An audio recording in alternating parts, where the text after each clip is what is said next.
در دل روستای قدیمی در استان همدان افسانه سالهاست زمزمه می شود. میگویند موجودی نامرئی و بازیگوش به نام غیبچی در خانه ها پرسه می زند. نه برای ترساندن، نه برای آزار، بلکه برای لذت از بازی‌های پنهانکاری.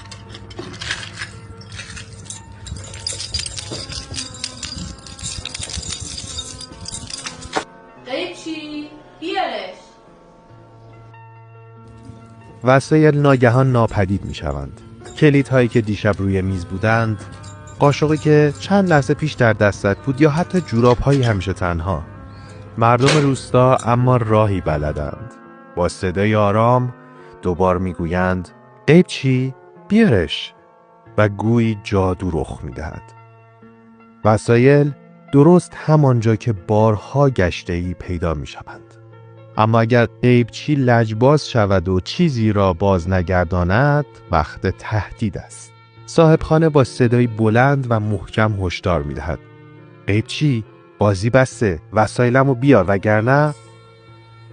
و باز هم در بیشتر مواقع لبخند رضایت روی صورتها می نشیند. چون مردم خوب می دانند در هر خانه‌ای شاید یک غیبچی کوچک در گوشه‌ای پنهان شده باشد.